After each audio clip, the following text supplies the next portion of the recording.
உலகநாயகன் கமல்ஹாசனோட ஆக்டிங்ல சங்கரோட டிரெக்ஷன்ல உருவான Indian part 2 படத்தினுடைய ஷூட்டிங் ஏற்கனவே முடிஞ்சிருச்சு. இதுக்கான கிராபிக்ஸ் ஒர்க் தான் போயிட்டு இருக்கு அப்படின்றது நமக்கு ஏற்கனவே வந்த அப்டேட் தான். இந்த நிலையில இந்த படம் எப்ப ரிலீஸ் ஆகும் அப்படின்ற அப்டேட்டை தான் சங்கர் இப்ப ரிலீஸ் பண்ணிருக்காரு.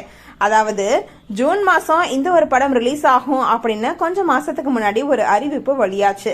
ஆனா ரிலீஸ் தேதி வந்துட்டு கொஞ்சம் லேட் ஆகலாம் அப்படின்னு கூட ஒரு நியூஸ் ஸ்ப்ரெட் ஆயிட்டு இருந்துச்சு. இந்த நிலையில டைரக்டர் சங்கர் தன்னோட சோசியல் மீடியா பக்கத்துல இந்தியன் பார்ட் 2 படத்தினுடைய ரிலீஸ் தேதியை அதிகாரப்பூர்வமா அறிவிச்சிருக்காரு. அது மட்டும் இல்லாம இன்னொரு மாசான அறிவிப்பும் அறிவிச்சிருக்காரு. இது ஃபேன்ஸுக்கு வந்துட்டு ரொம்ப பெரிய ட்ரீட்டாவே அமைஞ்சிருக்கு அப்படின்னு சொல்லலாம். என்னன்னு பார்த்தோம்னா ஜூலை 12ஆம் தேதி இந்த ஒரு படம் ரிலீஸ் ஆகும் அப்படின்னு அறிவிச்ச நிலையில இப்போ மே 22ஆம் தேதி இந்த படத்தினுடைய சிங்கிள் பாடலும் வெளியாகும் அப்படின்னு சொல்லியிருக்காங்க. அது மட்டும் இல்லாம கூடிய சீக்கிரமாவே இதனுடைய சிங்கிள் வந்துட்டு ரிலீஸ் ஆக போகுது அப்படின்ற ட்விஸ்டையும் இப்போ சங்கர் அறிவிச்சிருக்காரு.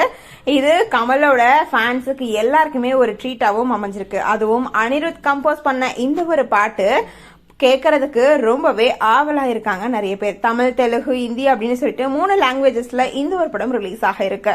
கமல்ஹாசன், காஜல் அகர்வால், சித்தார்த், ரகுல் பிரீத் சிங், பிரியா பவானி சங்கர், சமுத்திரகனி, பாபி சிம்ஹா, டெல்லி கணேஷ், ஜெயபிரகாஷ், குரு சோமசுந்தரம், வெண்ணிலா கிஷோர், ஜார்ஜ் மரியான், மனோபாலா அப்படின்னு சொல்லிட்டு பல பேரும் நடிச்சிருக்காங்க.